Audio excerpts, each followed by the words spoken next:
বলছে যে প্রচন্ড খরা হতো, আমরা নামাজ পড়তাম, নামাজের সাথে সাথেই বৃষ্টি চলে আসতো। সুবহানাল্লাহ। আমরা ছোট সময় দেখেছি খুলনাতে বৃষ্টি হয় না, খুলনা আলিয়া মাদ্রাসার প্রিন্সিপাল হুজুর সার্কিট হাউস ময়দানে আমাদেরকে নিয়ে বৃষ্টির নামাজ পড়ার জন্য নিয়ে গেলেন। সবাইকে বললেন ছাতা নিয়ে যাও। কনফিডেন্স কি? ছাতা নিয়ে যাও কেন? কারণ বৃষ্টি হবে, বৃষ্টি হবে। নামাজ শেষ হলো, হাত তুলে দোয়া করার সাথে সাথে এমন ভাবে মুষলধারে বৃষ্টি শুরু হয়ে গেল, সবাই মাথায় ছাতা ধরা শুরু হয়ে গেছে, দোয়া কবুল হয়ে গেছে। বিশ্বনবী খরা হতো, যখন নামাজে দাঁড়াতেন সাহাবায়ে কেরাম বলছেন আল্লাহ রাসূল আল্লাহু আকবার বলে নামাজে দাঁড়াতেন, নামাজের মধ্যেই রাসূল ভিজে একাকার হয়ে যেত বৃষ্টি পড়তে। নামাজ থেকে দেখতাম বিশ্বনবীর কপালে কাদা, বিশ্বনবীর সমস্ত শরীর ভিজা, আমরা ভিজে ঘরের ভিতরে চলে যেতাম। কিন্তু আজকে বাংলাদেশের সব জায়গায় নামাজ হলো, সব জায়গায় নামাজ হলো। এখন একটা জায়গায় রহমতের দিকে তাকায় আছি একটা কারণে, সেটা হচ্ছে মুসা আলাইহিস সালাতু ওয়াস সালামের যুগেও বৃষ্টি হতো না। মুসা আলাইহিস সালাম দোয়া করলেন, কিন্তু তাৎক্ষণিক দোয়াটা কবুল হয় না, 3 দিন পরে যায় বৃষ্টি হয়েছে। সম্মানিত হাজিরিন, আল্লাহ সুবহানাহু ওয়া তাআলার দরবারে আরো একবার শুকরিয়া আদায় করছি যে মনিব আমাদেরকে প্রচন্ড গরমের ভিতরে সুস্থতার সাথে আমাদেরকে একটি সুন্দর হায়াতি জীবন দান করেছেন। আমরা সেই মনিবের দরবারে শুকরিয়া আদায় করছি, আরো একবার পড়ছি আলহামদুলিল্লাহ। খুতবার শুরুতেই মহান রবের কাছে ফরিয়াদ কামনা করছি, আল্লাহ রাব্বুল আলামিন যদি আমাদেরকে ঈমানের পরীক্ষা নিয়ে থাকেন, সেই পরীক্ষায় উত্তীর্ণ হওয়ার প্রত্যেকটা মুসলমানকে যেন আল্লাহ তাআলা কবুল করে, বলুন আমিন। সকল এই গজব থেকে আল্লাহ রাব্বুল আলামিন গোটা মুসলিম উম্মাহ জাতিকে আল্লাহ তাআলা যেন হেফাজত করে, বলুন আমিন। আমি কোরআনুল কারীমের ছোট্ট একটি সূরা তেলাওয়াত করেছি। এই সূরাটা কোরআনুল কারীমে যতগুলো সূরা আছে সব সূরার চাইতে এই সূরাটার দাম বেশি, সবচাইতে বেশি এই সূরাটার দাম। সূরাতুল আসর, যখন সূরাতুল আসর নাজিল হয়েছে সাহাবায়ে কেরাম বলেছেন যে সূরাতুল আসর নাজিল হওয়ার পরে আমাদের কাছে মনে হয়েছে যে আর কোন সূরার প্রয়োজন নাই, এই একটা সূরা মুসলিম উম্মার হেদায়েতের জন্য যথেষ্ট। সুবহানাল্লাহ। সাহাবায়ে কেরাম বলতেন, আমরা যখন সাহাবী একজন আরেকজনের সাথে দেখা হয়ে যেত, একজন আরেকজনের সাথে দেখা হয়ে যেত, আমরা একজন আরেকজনকে সূরাতুল আসর না শোনায়া সেখান থেকে যেতাম না, পৃথক হতাম না। অর্থাৎ সূরাতুল আসর নিয়ে আমরা গবেষণা করতাম। সাহাবায়ে কেরাম বলেন এই সূরাটা স্পেসিফিক ভাবে হযরতে আবু বকরকে লক্ষ্য করে আল্লাহ রাব্বুল আলামিন নাজিল করেছেন। সুবহানাল্লাহ। পৃথিবীর কোরআনুল কারীমের সবচাইতে শ্রেষ্ঠ সূরা, আর উম্মতের ভিতরে শ্রেষ্ঠ মানুষকে হযরত আবু বকর। আল্লাহ রসুলের যত উম্মত আছে সবচাইতে উম্মতের ভিতরে শ্রেষ্ঠ উম্মত হচ্ছেন হযরত আবু বকর সিদ্দিক রাদিয়াল্লাহু তাআলা আনহু। তাকে লক্ষ্য করে আল্লাহ রাব্বুল আলামিন এই সূরাটা নাজিল করেছেন। সুবহানাল্লাহ। এই সূরাটার ভিতরে আল্লাহ রাব্বুল আলামিন প্রথম কসম কেটেছেন, প্রথম কসম কেটেছেন ওয়াল আসর, সময়ের কসম। এখন পৃথিবীর মানুষের কাছে সবচাইতে সময়ের মূল্য বেশি, এই কারণে আল্লাহ রাব্বুল আলামিন সময়ের কসম কেটেছেন। এই সময়ের কারণে মানুষ নামাজ পড়ে না, এই সময়ের কারণে মানুষ রোজা রাখে না, এই সময়ের কারণে মানুষ আল্লাহ বিল্লাহ করছে না। সে বলছে পরিবার ঠিক করতে পারছি না, নামাজ পড়বো কি? চাকরিতে সময় দিতে পারি না, নামাজ পড়বো কি? তার মানে হচ্ছে তাদের কাছে সময়ের মূল্য বেশি, কিন্তু আল্লাহর দ্বীনের কি নাই? মূল্য তাদের কাছে নাই। এই কারণে আল্লাহ রাব্বুল আলামিন সূরাতুল আসর নাযিল করে দিয়ে বললেন ওয়াল আসর, আমি সময়ের কসম করছি। ইন্নাল ইনসানা লাফি খুসর, ও দুনিয়ার মানুষ, যেই সময় নিয়ে তোমরা তো বাহাদুরি করো, যেই সময় নিয়ে তোমরা তো লাফালাফি করো, যেই সময়ের কারণে আমাকে ভুলে গেছো, আমি আল্লাহ রাব্বুল আলামিন তোমাদেরকে জানিয়ে দিচ্ছি পৃথিবীর সব মানুষগুলো ক্ষতিগ্রস্তের ভিতরে অন্তর্ভুক্ত। পৃথিবীর সব মানুষ ক্ষতির ভিতরে অন্তর্ভুক্ত, ইল্লাল্লাযীনা, কিছু লোক ব্যতীত। ইল্লাল্লাযীনা, কিছু লোক ব্যতীত। কারা? আমানু, যারা ঈমান এনেছে। ওয়া আমিলুস সালিহাত, এক নম্বরে কি? ঈমান। অর্থাৎ আমার আবু বকরের ভিতরে 4টা গুণ আছে, সুতরাং আমার আবু বকর কিনা ক্ষতিগ্রস্ত না। মক্কার কাফেররা বলছে আবু বকর, এই মক্কার ভিতরে সবচেয়ে বড় ব্যবসায়ী তুমি ছিলে। সকালে যখন তোমার কাছে যাইতাম দেখতাম ব্যবসার কাজে, দুপুরে গেলে দেখতাম ব্যবসার কাজে, বিকালে গেলে দেখতাম ব্যবসার কাজে, রাতে গেলে দেখতাম ব্যবসার কাজে। কিন্তু মুহাম্মাদের প্রতি ঈমান আনার পরে এখন সকালে দেখি মুহাম্মাদের সাথে, দুপুরে দেখি মুহাম্মাদের সাথে, বিকালে মুহাম্মাদের সাথে, রাতে মুহাম্মাদের সাথে। আবু বকর, তুমি তো ক্ষতিগ্রস্ত হয়ে গেছো। আবু বকর, তুমি তো ক্ষতিগ্রস্ত হয়ে গেছো। আল্লাহ রাব্বুল আলামিন বলে দিলেন ইন্নাল ইনসানা লাফি খুসর, সবাই ক্ষতিগ্রস্ত, কিন্তু আমার আবু বকর ক্ষতিগ্রস্ত না। আমার আবু বকর 4টা কাজ করছে। কয়টা কাজ? 4টা কাজ। এখন আমরা যদি সেই 4টা কাজ করতে পারি, আমরাও ক্ষতির হাত থেকে বেঁচে যাব। এক নম্বরে ইল্লাল্লাযীনা আমানু, যারা ঈমান এনেছে, ওয়া আমিলুস সালিহাত, যারা নেক কাজ করেছে, ওয়া তাওয়াসাউ বিল হক, যারা মানুষদেরকে হকের কথা বলে যাচ্ছে, মানুষদেরকে হকের কথা বলে যাচ্ছে, আল্লাহর প্রশংসার কথা, আল্লাহর বিধানের কথা বলে যাচ্ছে। ওয়া তাওয়াসাউ বিস সবর, এবং সর্ব অবস্থায় ধৈর্য ধারণ করছে। এখন আমরা মনে করি ধৈর্যটা মানে হচ্ছে কেউ একটা থাপ্পড় মারল, আমি ধৈর্য ধারণ করে পিছনে সরে আসলাম। এটা ধৈর্য হচ্ছে থাপ্পড় একটা খেয়েছি, যা এই ভালো কাজ করার লাগে, যেহেতু থাপ্পড় একটা খাইছি এখানে আর যাবো না, এই ভালো কাজ আর করতাম না। তার মানে কি? সে ধৈর্য হারা হয়ে গেছে। তার মানে থাপ্পড় খেয়েছি যেখানে, সেখানে যাব আমি আরো বেশি। যেখানে থাপ্পড় খেয়েছি যাব আমি সেখানে, যেহেতু থাপ্পড়টা খেয়েছি আমাকে দেখতে হবে এই কাজটা। ইল্লাল্লাযীনা আমানু, যখন ঈমান আনবে, ভালো কাজ করবে, হকের কথা বলবে, তখন চতুর্দিকে কাফের, মুশরিক, মুনাফিক তোমার বিরুদ্ধে ষড়যন্ত্র করবে। আল্লাহ বলছেন তাওয়াসাউ বিস সবর, সব কিছু ধৈর্যের সাথে মোকাবেলা করবে। গুণ কয়টা? 4টা। আমানু, ঈমান আনবে, ওয়া আমিলুস সালিহাত, নেক কাজ করবে, ওয়া তাওয়াসাউ বিল হক, হকের কথা বলবে, ওয়া তাওয়াসাউ বিস সবর, ধৈর্যের কথা বলবে, ধৈর্য ধারণ করবে। এই 4টা কাজ আমার আবু বকর করে। সুতরাং আবু বকর ছাড়া তোমরা সবাই কি কথা বলেন? সবাই ক্ষতিগ্রস্ত, আবু বকর ছাড়া। আসুন আমরা আমাদের আলোচনার মূলে চলে যাই। ওয়াল আসর, সময়ের কসম। আল্লাহ রাব্বুল আলামিন কোরআনুল কারীমে 93 জায়গায় কসম কেটেছেন। কত জায়গায়? 93টা জায়গায় কসম কেটেছেন। 94 জায়গায়, 87 জায়গায় তিনি সূর্যের কসম কেটেছেন, আকাশের কসম কেটেছেন, চন্দ্রের কসম কেটেছেন, পাহাড়ের কসম কেটেছেন, সাগরের কসম কেটেছেন।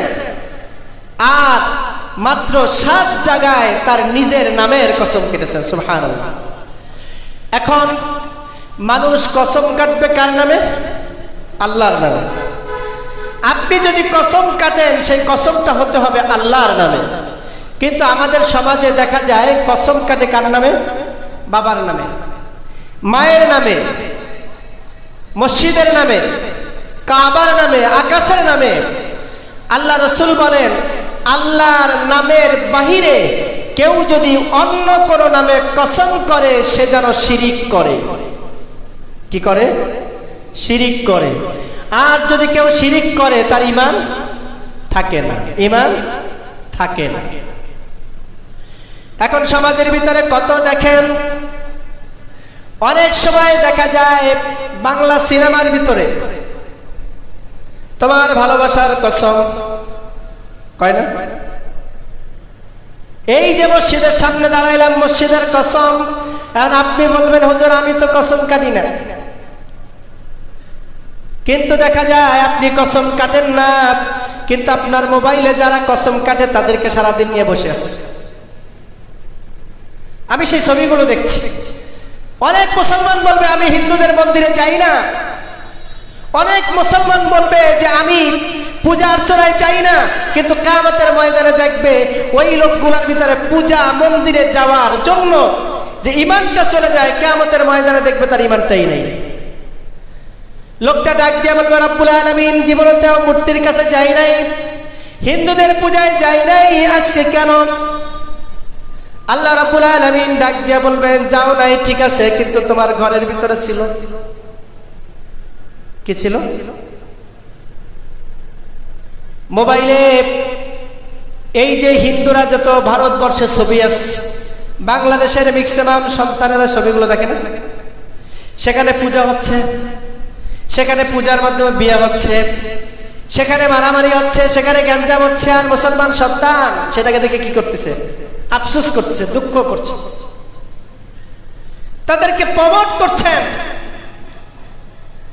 যখন তাদেরকে প্রমোট করা হয় ওই পূজার মণ্ডপে যায় যেখানে প্রমোট করা হয়, আর আপনি তাদের একটা সংস্কৃতিকে প্রমোট করছেন, এটার ভিতরে কোনো পার্থক্য আছে? ভেবেছেন কখন? চিন্তা করেছেন? কোনো পার্থক্য নাই। ওখানে সরাসরি যাওয়া যে অপরাধ, আর সেটা ঘরে বসে বসে রাতভর দেখা একই অপরাধ। এই জন্য কসম হবে কার নামে? আল্লাহর নামে। সত্য কসম কাটতে হবে, মিথ্যা কোনো কসম মুসলমান কাটতে পারবে না। কসম তিন প্রকার। কত প্রকার? কথা বলেন, এই কথা বলতে হবে। কসম কয় প্রকার? তিন প্রকারের। এটা জেনে নিবেন। ইয়াউমুল লাগবি, ইয়াউমুল গুমুস, ইয়াউমুল মুনাকাদাহ। তিন প্রকারের কসম আল্লাহ রাব্বুল আলামিন দিয়েছেন। ইয়াউমুল লাগবি এটা হচ্ছে সচরাচর কসম। এই কসমের কারণে আল্লাহ রাব্বুল আলামিন তার বান্দাদেরকে মাফ করে দিয়েছেন। সুবহানাল্লাহ। আরবের লোকেরা কথায় কথায় বলে বালা ওয়াল্লাহি লা ওয়াল্লাহি, আল্লাহর কসম এখানে আসবে না, আল্লাহর কসম এখানে বসো। এখন অনেক সময় লোকগুলো যখন বলে আল্লাহর কসম এখানে আসবে না, লোকটা ঠিকই চলে আসে। আল্লাহর কসম এখানে বসবে না, কিন্তু লোকটা বসে পড়ে। এখন এই কসমটা হচ্ছে সচরাচর স্বাভাবিক চাল চলনের জন্য কসমটা। এখন এই কসমের জন্য যদি আল্লাহ ধরে বসতেন তাহলে মানুষের অবস্থা কি হতো? এই জন্য আল্লাহ বলছেন আমি এই কসমের জন্য আমার বান্দাদেরকে মাফ করে দিলাম। সুবহানাল্লাহ। এখন আমরা বলি আব্বে হালা এদিকে, এই না ঢাকায় কি কয়? বাপরেও হালা কয়, পোলারেও হালা কয়। কিন্তু আরবের লোকদের তারা যখন মানুষের সাথে কথা বলে তখন বলে আল্লাহি বালা ওয়াল্লাহি লা ওয়াল্লাহি, আল্লাহর কসম এদিকে আসো, আল্লাহর কসম এখান থেকে যাও, আল্লাহর কসম এখানে বসো। কত সুন্দর চমৎকার কথা। আর আমরা বেলা দিকে বয়, আমাদের সেরকম না, এখানে না হতে পারে। এই জন্য এই কসমের জন্য আল্লাহ রাব্বুল আলামিন মাফ করে দিয়েছেন, এই কসমের জন্য মাফ করে দিয়েছেন। আরেকটা কসম, এই কসমের জন্য কাফারা দেওয়াও ওয়াজিব, এটা ভাঙাও ওয়াজিব। এখন যদি কেউ বলে আল্লাহর কসম মা আমি তোমার সাথে আর কথা কইতাম না,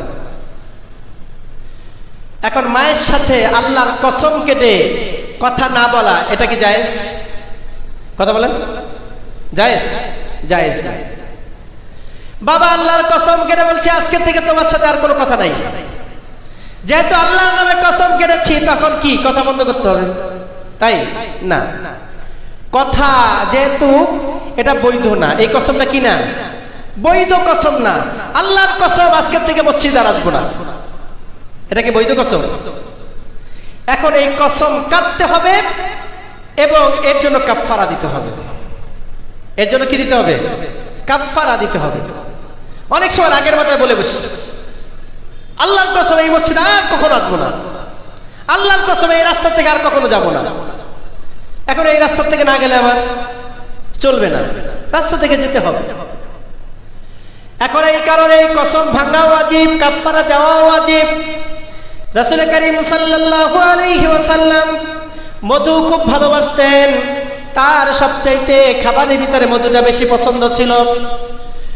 একবার মা হাফসার ঘরে অনেক মধু উপহার এসেছে।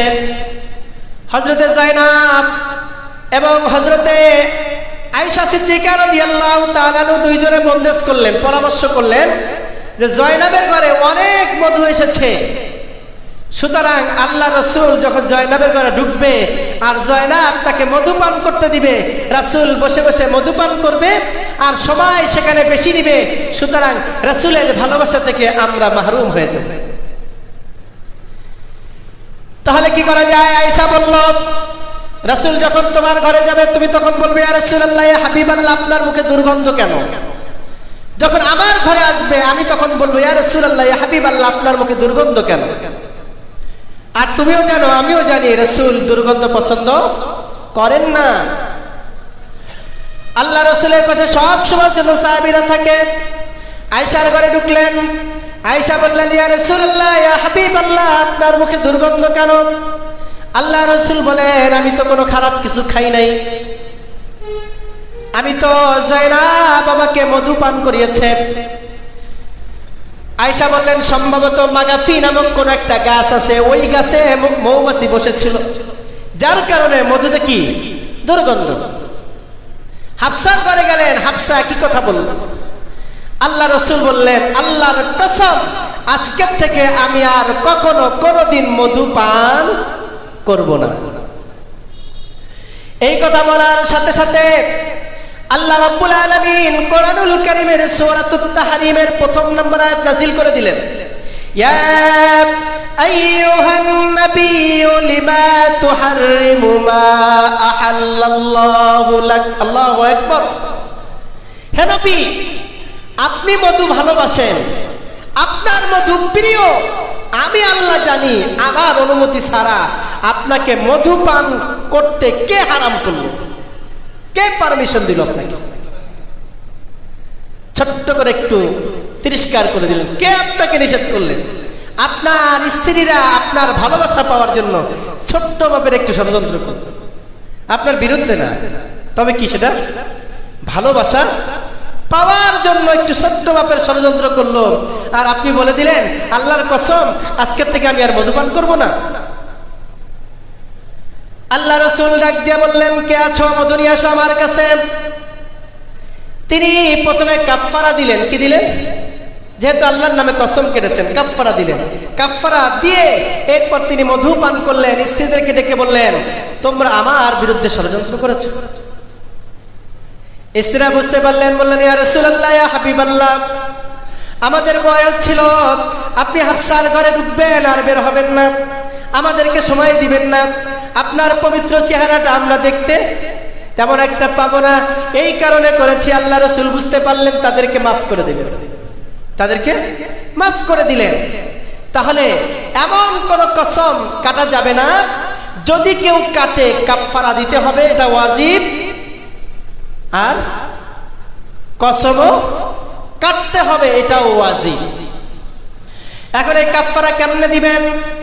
আল্লাহ রাব্বুল আলামিন কোরআনুল কারীমের আয়াতের ভিতরে বলেন, লা ইউআখিযুকুমুল্লাহু বিল্লাগবি ফি আইমানিকুম ওয়ালাকিন ইউআখিযুকুম বিমা আক্কাদতুমুল আইমান فكفارته إطعام مساكين من أوسط ما تطعمون أهليكم أو كسوتهم أو تحرير رقبة ফামান লাম ইয়াজিদ ফাসিয়ামু সালাসাতি আইয়াম।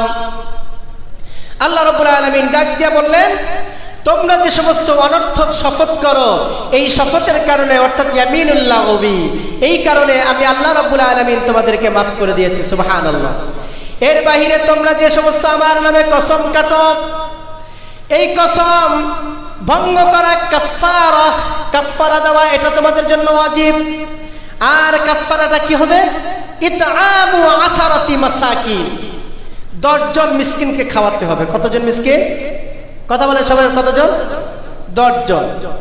আল্লাহর নামে মিথ্যা কসম, আল্লাহর নামে কসম কাটলেন, অমুকের সাথে কথা বলবো না, অমুকের চেহারা দেখবো না, অমুকেরই করবো না। এখন এই কসম ভাঙাও ওয়াজিব, কাফারা দেওয়াও ওয়াজিব। 10 জন মিসকিনকে 2 বেলা খাওয়াতে হবে। কয় বেলা? 2 বেলা। আপনি যা খান দুপুর বেলা, দুপুর বেলা আপনি যে আপনার পরিবারকে যে নিয়ে খান, এই রকমের খাবার 2 বেলা আপনাকে মিসকিনকে খাওয়াতে হবে। এখন আপনি যদি বলেন যে না আমি এক বেলাই খাওয়াবো, তাহলে কয়জনকে খাওয়াই দেব? 20 জন খাওয়াই দেব। এক বেলা খাওয়াবো তাহলে কয়জন? 20 জনকে খাওয়াতে হবে। এখন যদি কেউ এটা না পারে, এরপরে আল্লাহ তাআলা বলেছেন আউসাতি মা তুতিমুনা আহলিকুম, তখন তোমরা 10 জন অসহায় মিসকিন লোককে পোশাক দিতে হবে।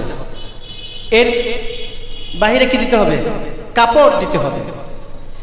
এটাও যদি তোমাদের পক্ষে সম্ভব না হয়, ফামান লাম ইয়াজিদ ফাসিয়ামু সালাসাতি আইয়াম,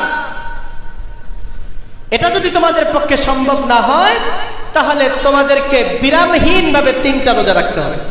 তার মানে একসাথে কয়টা রোজা? 3টা রোজা।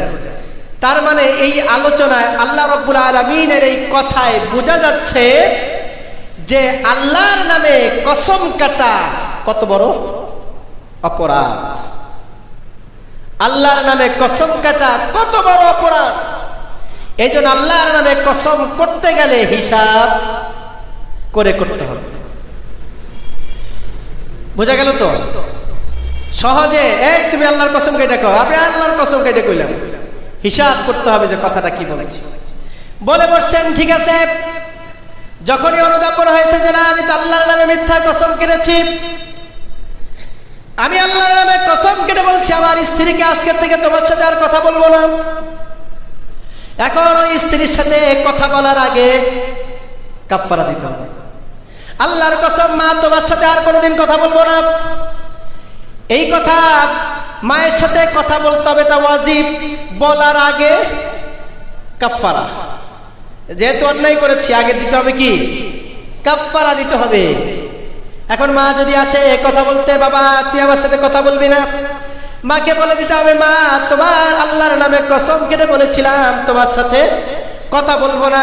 সুতরাং 10 জন মিসকিনকে খাওয়ানোর মতন আজকে আমার কি নাই? অবস্থান নাই। 10 জনকে পোশাক দেওয়ার মতন অবস্থান নাই। আজকের থেকে বিরামহীন 3টা রোজা রাখবো। 3টা রোজা রাখার পরে তোমার সাথে এবার আমার কথা। কারণ একটা মানুষের সাথে কয়দিন কথা বলে না থাকা যায়? 3 দিন। এই কারণে ওই 3টা রোজা, যেহেতু আপনি 3 দিন অনুমতি পাচ্ছেন, এখন 3টা রোজা রাখতে হবে যদি খাবার না দিতে পারে। এই 3টা রোজা ঘোষণা কার? কথা বলেন কার? বিশ্বনবীর না, কার? আল্লাহ রাব্বুল আলামিনের, স্বয়ং আল্লাহ। এরপরে 3 নাম্বারটা হচ্ছে বড় খারাপ, এই কসম যারা করে তাদের ঈমান থাকে না। ভবিষ্যতের নামে কসম অথবা পরবর্তী নামে কসম। একটা লোককে আপনি ফাঁসাই দিলেন, কিভাবে ফাঁসাই দিলেন? ওই লোকটা জেনার সাথে জড়িত ছিল, ওই লোকটা ব্যভিচারের সাথে জড়িত ছিল, ওই লোকটা জমি জমা দখল করেছে, যুদ্ধ অপরাধী ছিল, রাজাকার ছিল। এরকম মিথ্যা সাক্ষী ছিল না? আছে? এরকমের মিথ্যা সাক্ষী আল্লাহর নামে যদি কেউ দেয়, আল্লাহ রাব্বুল আলামিন ডাইরেক্ট বলে দিলেন সেই ব্যক্তি সে শিরিক করেছে। আল্লাহর কসম আমি দেখেছি ওই লোকটা সেখানে জেনা করেছে, কিন্তু লোকটা কি করে নাই? জেনা করে নাই। আল্লাহর কসম আমি দেখেছি লোকটা চুরি করেছে, কিন্তু আসলে লোকটা চুরি করে নাই। আল্লাহর কসম আমি দেখেছি লোকটা হত্যা করেছে, কিন্তু বাস্তবতা হচ্ছে লোকটা হত্যা করে নাই। আল্লাহ রাব্বুল আলামিন বলেন, যে ব্যক্তি আমার নামে এভাবে মিথ্যা কসম কাটে সে যেন শিরিক করে, আর যে ব্যক্তি শিরিক করে তার ঈমানটাই থাকে না। এখন বাংলাদেশের সংখ্যা বেশি না কম? কত বেশি? আমার মনে হয় শতকরা 95 জন এর সাথে জড়িত। শতকরা 95 জন জড়িত আল্লাহর নামে মিথ্যা কসম কাটতে, একটু তাদের শরীরটা কাঁপে না। ওদের আল্লাহ বলেন, যে ব্যক্তি মিথ্যা শপথ করে সে যেন আমার সাথে শিরিক করে। হযরত ঈসা আলাইহিস সালাতু ওয়াস সালাম দেখলেন এক লোক চুরি করেছে। কি করেছে? চুরি করেছে। এক লোক চুরি করেছে। ঈসা আলাইহিস সালাম তাকে ধরে ফেললেন, এই দাঁড়াও, তুমি চুরি করেছো? লোকটা বলছে, আল্লাহর কসম আমি চুরি করি নাই। আচ্ছা, নবী কি মিথ্যা বলে? হ্যাঁ, আল্লাহর নবী সে বলছে আমি দেখেছি তুমি চুরি করেছো। লোকটা তাৎক্ষণিক বলে দিল, আল্লাহর কসম আমি চুরি করি নাই। ঈসা আলাইহিস সালাম বলল, আল্লাহর বান্দা, আমি দেখলাম তুমি চুরি করেছো, আমার সামনে বসে চুরি করে পকেটের ভিতরে সে চোরাই মাল ঢুকায় ফেলছো, আর তুমি আল্লাহর নামে কসম কেটে বললা যে আল্লাহর কসম আমি চুরি করি নাই। লোকটা আবার বলছে, আল্লাহর কসম আমি করি নাই। ঈসা আলাইহিস সালাতু ওয়াস সালাম তাৎক্ষণিক বলে দিলেন, ওয়াকাযাবাত বাসারি, আমার চোখ দেখেছে তুমি চুরি করেছো, কিন্তু আমি নবী, আমি আল্লাহর নামের সম্মান জানি কত। যেহেতু তুমি আল্লাহর নামে কসম কেটে বলেছো তুমি চুরি করো নাই, আমার চোখ মিথ্যা দেখেছে, তুমি সত্য বলেছো। লোকটা চুরি করেছে, কিন্তু ঈসা আলাইহিস সালাম দেখেছেন লোকটা আল্লাহর কসম কাটার কারণে ঈসা আলাইহিস সালাম নিজের দোষ নিজে স্বীকার করে নিলেন। মানে নিজের অপরাধ না, সে অপরাধ না থাকার পরেও অপরাধটা স্বীকার করে বললেন যে আমার চোখ দেখেছে তুমি চুরি করেছো, যেহেতু আল্লাহর নামের কসম কাটছো তাহলে আমার চোখ মিথ্যা দেখেছে, তুমি সত্য বলেছো। আমি নবী, আমার সামনে আল্লাহর নামের অসম্মান হবে, এটা আমি কিভাবে সহ্য করতে পারি? এটা কিভাবে সহ্য করতে পারি? এজন্য আমার ভাইয়েরা, কেউ যদি আল্লাহর নামে মিথ্যা শপথ করে, ওই মিথ্যা শপথ করার কারণে সে যদি দুনিয়াতে মাপ পেতে চায়, এই মাপটা বড় কঠিন, বড় কঠিন। যদি লোকটা প্রকাশ্যে বলে দেয় মিথ্যা কথা, তাকে প্রকাশ্যে ক্ষমা চেতে হবে। যদি লোকটা গোপনে সাক্ষী দেয়, তাহলে যার বিরুদ্ধে সাক্ষী দিয়েছে তার কাছে অথবা যারা বিচার করেছে তাদের কাছে যে বলতে হবে যে আমি মিথ্যা বলেছিলাম, আল্লাহর নামে শপথ করে আমি বড় অপরাধ করেছি, আমি আমার শপথ উদ্র করে নিলাম। এই লোকটা হত্যা করে নাই, এই লোকটা জেনার সাথে জড়িত ছিল না, এই লোকটা অপরাধের সাথে জড়িত ছিল না। কিন্তু দেখা গেছে এই রকমের মিথ্যা শপথ করে করে দেশের শীর্ষ আলেমদেরকে ফাঁসির কাছে পর্যন্ত তারা পৌঁছে দিয়েছে, দেয় নাই? 13টা বছর জেলের ভিতরে বন্দী করে রেখেছে, একটাও সত্য না, একটাও সত্য না, সব মিথ্যা। আর সবগুলাই কসম কেটে বলেছে আমি আল্লাহর কসম কেটে বলেছি সে অপরাধ করেছে। এখন যারা তাকে দিয়ে করাইছে, যারা করেছে, প্রত্যেকেই কি শিরিককারী, এবং যারা তাদের পিছনে ঘুরে তাদেরকে সমর্থন দেয় তারাও তাদের সাথে সম্পৃক্ত, তারাও সম্পৃক্ত।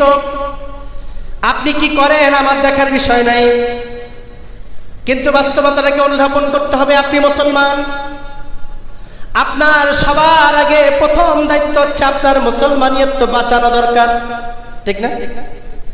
আগে আমার ঈমান বাঁচানো দরকার, তারপর সবকিছু।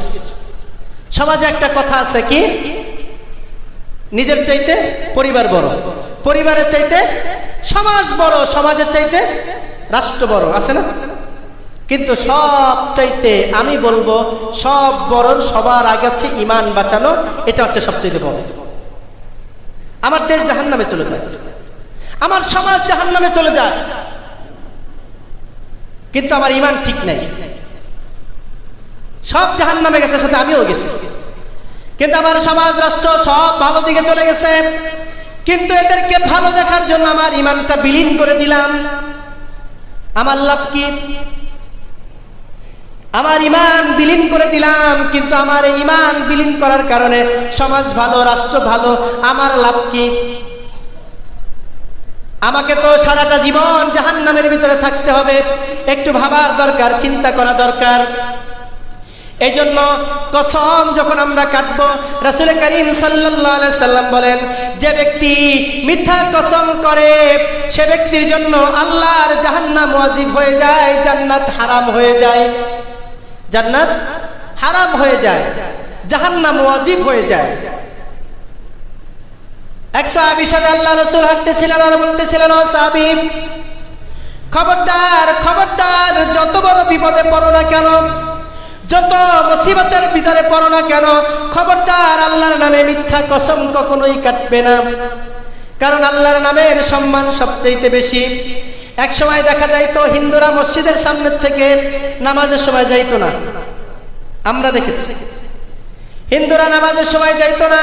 আর এখনো হিন্দুদেরকে আমরা দেখি, যদি মসজিদের সামনে থেকে কোনো মহিলা যায় আমি ফলো করি, ঘোমটাটা ভালোভাবে কাপড়টা দিয়া পেঁচায়া মাথাটা নিচা দিয়া সুন্দর করে চলে যায়, কারণ তাদের ঘর না, কিন্তু তারা সম্মান দেয়। আর মুসলমানের সন্তান মসজিদের সামনে বয়ে বয়ে সিগারেট টানতে থাকে। যদি কিছু বলতে চান বলবে এটা তো মসজিদ না, মসজিদের বাহিরে। এই আমাদের মাদ্রাসায় কাজ করাইছি, মসজিদে কাজ করাইছি, যে পরিমাণে সিগারেট টানছে এখানে ভিতরে বৈশাই, ছাদে বৈশাও, এই যে টিনের কাজ করছে এখানে বৈশাও সিগারেট খাচ্ছে। এরা কিন্তু মুসলমানের সন্তান। এই মুসলমানগুলা হিন্দুও কাজ করছে উপরে, ওরাও সিগারেট খাইছে, আমি দেখেছি ওখানে বসে, আর মুসলমান এইটার উপরে বই বেটা আছে। ওর কলিজায় ভয়, কিন্তু মুসলমানের কলিজায় ভয় নাই। অহরহ মসজিদের নামে কসম কাটে। যে ব্যক্তি আল্লাহর নামের বাহিরে অন্য কোনো নামে কসম কাটে সে যেন শিরিক করে। কসম কাটতে হবে সত্য কসম, আর কসম কাটবে একমাত্র আল্লাহর নামে, অন্য কোনো নামে যেন কসম না হয়। আপনাদের এলাকায় থাক বললাম না, আমার ভাইয়েরা, ইন্নাল ইনসানা লাফি খুসর, নিশ্চয়ই মানুষ ক্ষতিগ্রস্তের ভিতরে নিমজ্জিত, সবাই ক্ষতির ভিতরে নিমজ্জিত, মাত্র 4 শ্রেণীর ব্যক্তি ছাড়া। কয় শ্রেণীর? 4 শ্রেণীর। কসম করেছে লাস সময়ের কসম, ইন্নাল ইনসানা লাফি খুসর, সব মানুষ পৃথিবীর সবাই ক্ষতির ভিতরে নিমজ্জিত, ইল্লাল্লাযীনা আমানু, যারা ঈমান এনেছে, ওয়া আমিলুস সালিহাত, যারা নেক কাজ করছে। আমানু ঈমান এনেছে, ওয়া আমিলুস সালিহাত নেক কাজ করছে, ওয়া তাওয়াসাউ বিল হাক্কি, হকের কথা বলছে, ওয়া তাওয়াসাউ বিস সাবরি, এবং ধৈর্যের কথা বলছে, ধৈর্য ধারণ করছে। এই 4 শ্রেণীর ব্যক্তি ছাড়া পৃথিবীর সব মানুষ ক্ষতির ভিতরে নিমজ্জিত। আজকে এত খরাতাপ কেন? এত ক্ষতিগ্রস্ত কেন? আমি বলে যাচ্ছি আজকে বলে যাচ্ছি, এখন গোটা বাংলাদেশে যে পরিমাণে নামাজ হয়েছে, সালাতুল ইস্তিসকার নামাজ, আল্লাহ আমাদের দিকে রহমতের দিকে এক চুলও তাকান না। কেন তাকালেন না? এটার পিছনে কারণ আছে। 1 নাম্বার, যখন জেনাবে বিচার বেড়ে যায় আল্লাহর গজব বাড়ে। 2 নাম্বার, যখন মানুষ খাদ্যে ভেজাল দেয়। 3 নাম্বার, যখন মজলুমের প্রতি ক্ষমতাসীনরা জুলুম করে। 4 নাম্বার, সমাজে যখন অন্যায় অপরাধকে প্রকাশ্যে প্রাধান্য দেওয়া হয়। এভাবে হাদিস শরীফের ভিতরে প্রায় 30টার মতো অপরাধ আমি জানি। এই অপরাধগুলো যখন সংঘটিত হয়, আল্লাহর পক্ষ থেকে একের পর এক গজব আসতে থাকে, একের পর এক গজব আসতে থাকে। সাহাবায়ে কেরাম বলছেন যে প্রচন্ড খরা হতো, আমরা নামাজ পড়তাম, নামাজের সাথে সাথেই বৃষ্টি চলে আসতো। সুবহানাল্লাহ। আমরা ছোট সময় দেখেছি খুলনাতে বৃষ্টি হয় না, খুলনা আলিয়া মাদ্রাসার প্রিন্সিপাল হুজুর সার্কিট হাউস ময়দানে আমাদেরকে নিয়ে বৃষ্টির নামাজ পড়ার জন্য নিয়ে গেলেন। সবাইকে বললেন ছাতা নিয়ে যাও, কনফিডেন্স কি, ছাতা নিয়ে যাও। কেন? কারণ বৃষ্টি হবে, বৃষ্টি হবে। নামাজ শেষ হলো, হাত তুলে দোয়া করার সাথে সাথে এমন ভাবে মুষল ধরে বৃষ্টি শুরু হয়ে গেল, সবাই মাথায় ছাতা ধরা শুরু হয়ে গেছে, দোয়া কবুল হয়ে গেছে। বিশ্বনবী খরা হতো, যখন নামাজে দাঁড়াতেন সাহাবায়ে কেরাম বলছেন আল্লাহ রাসূল আল্লাহু আকবার বলে নামাজে দাঁড়াতেন, নামাজের মধ্যেই রাসূল ভিজে একাকার হয়ে যেত বৃষ্টি পড়তে। নামাজ থেকে দেখতাম বিশ্বনবীর কপালে কাদা, বিশ্বনবীর সমস্ত শরীর ভিজা, আমরা ভিজে ঘরের ভিতরে চলে যেতাম। কিন্তু আজকে বাংলাদেশের সব জায়গায় নামাজ হলো, সব জায়গায় নামাজ হলো। এখন একটা জায়গায় রহমতের দিকে তাকায় আছি একটা কারণে, সেটা হচ্ছে মুসা আলাইহিস সালাতু ওয়াস সালামের যুগেও বৃষ্টি হতো না। মুসা আলাইহিস সালাম দোয়া করলেন, কিন্তু তাৎক্ষণিক দোয়াটা কবুল হয় না, 3 দিন পরে যায় বৃষ্টি হয়েছে। কিন্তু আমাদের দোয়াগুলো কবুল হচ্ছে না, আমরা আল্লাহর দিন থেকে দূরে সরে যাচ্ছি, দিন থেকে দূরে সরে যাচ্ছি, দিন থেকে দূরে সরে যাচ্ছি, কবুল হচ্ছে না। আমার ভাইরা, আজকে ইসরায়েলেরা তারা দাজ্জালকে স্বাগতম জানানোর জন্য, দাজ্জালকে বিভিন্নভাবে তাকে বরণ করার জন্য তারা সকল আয়োজন তারা সম্পন্ন করছে। লাল গরু তারা বের করেছে, আমেরিকা থেকে লাল গরু কিনে এনেছে। ওই লাল গরু তারা জবাই করে ওটাকে পোড়ায়া তারা নিজেরা পবিত্র হবে। তাদের দাবি হচ্ছে আমরা পবিত্র হওয়ার সাথে সাথেই দাজ্জাল আমাদের সামনে আসবে। দাজ্জাল হচ্ছে তাদের নবী, নাউজুবিল্লাহ। সে আসবে।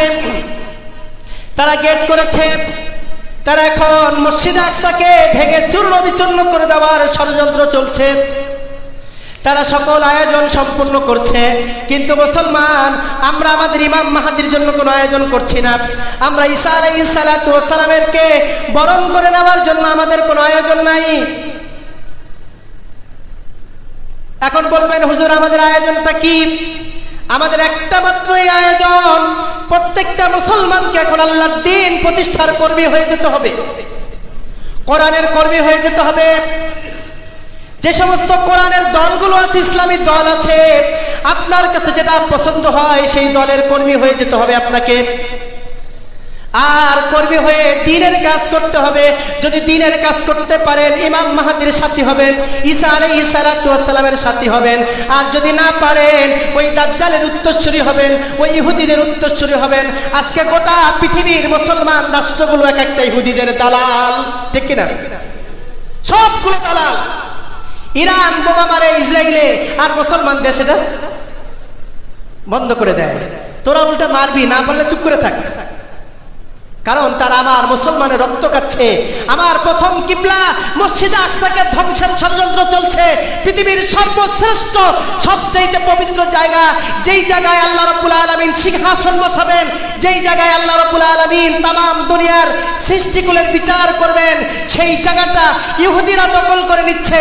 আর মুসলমানের নামে কুলাঙ্গার সন্তানেরা তাদেরকে সাপোর্ট দিচ্ছে, তাদের পণ্য ক্রয় করছে, তাদের পোশাক করছে।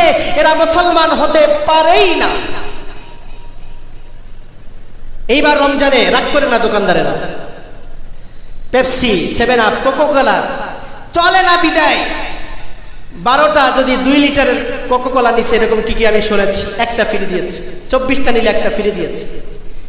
দোকানে ভরে ফেলেছে লাভের জন্য, একবারের জন্য চিন্তা করে না আমার এই টাকাগুলো ইসরায়েলে চলে যাচ্ছে, আমার এই অর্থ সম্পদগুলো দিয়ে আমার মুসলমানের রক্ত খাচ্ছে, আমার এই টাকা দিয়া ইহুদিরা অস্ত্র কিনে ছোট ছোট তরুণ পিচ্চি শিশু বাচ্চাদের জীবনটা নিয়ে তারা খেলা করছে। ন্যূনতম যদি ঈমান আমাদের মুসলমানের ভিতরে থাকতো, যেদিন থেকে ইহুদির বাচ্চারা আমাদের মুসলমানের উপর আঘাত করেছে, সেদিন থেকে ইহুদিদের সব জিনিস মুসলমান বয়কট করত। ঠিকও কয় না, তার মানে বয়কট করবো না, একজন কইছে। এটা কইতেও আমাদের কষ্ট হয় আর কি, বয়কট তো দূরের কথা। আল্লাহ সুবহানাহু ওয়া তাআলা আমাদেরকে মুসলমান হিসেবে, আমাদেরকে ইমানদার হিসেবে আল্লাহ রাব্বুল আলামিন যেই পথে গেলে ইমানটা ঠিক থাকবে সেই পথে যাওয়ার আল্লাহ তাআলা যেন আমাদেরকে তৌফিক দান করুন, আমিন। আল্লাহ রাব্বুল আলামিন যেন আমরা যে আলোচনাগুলো করেছি মুসলমানদের পক্ষে থাকার তৌফিক দান করুন, আমিন।